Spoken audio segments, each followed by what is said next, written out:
Hi friends, இப்போ வந்து காளான் பிரியாணி செய்ய போகிறேன். அது வந்து குக்கரில் தான் செய்ய போகிறேன். ஆனால் குக்கர் வந்து விறகடுப்பில் வச்சு செய்ய போகிறேன்.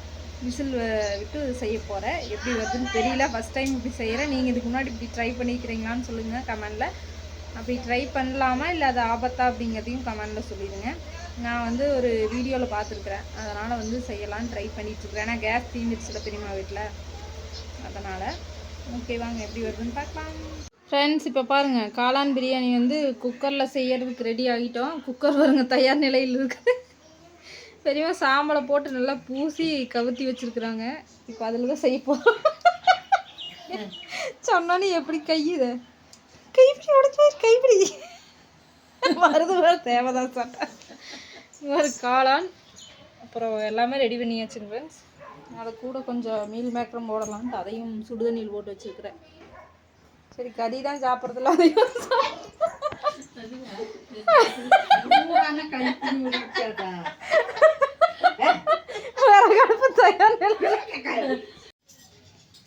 ஒரு வழியாக சாப்பாடு ரெடியாக போயிடுது. வருங்க, காளான் பிரியாணிக்குள்ளே மீல் மேக்கர் போட்டுன்னு கேட்காதீங்க. அது கொஞ்சமாக இருந்ததுனால பெரியம்மாவுக்காக போட்டேன். கொண்டு அங்கே தானே வச்சுருக்குது, கொண்டு வாங்க ஃப்ரெண்ட்ஸ். இப்போ பார்த்தீங்கன்னா கரெக்டாக விசில் வரப்போகுது.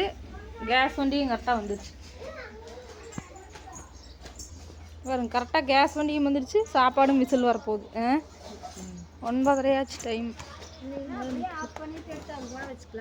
வேண்டாம், அதுலேயே விசில் வருது. சாதனை நாங்கள் படைக்க விட மாட்டோம். வச்சாச்சு, இதுலேயே வரட்டு விசில். பார்ப்போம் சாப்பாடு எப்படி இருக்குது. எப்பவும் போல தாங்க ஃப்ரெண்ட்ஸ் இருக்குது, கேஸில் செஞ்ச மாதிரி.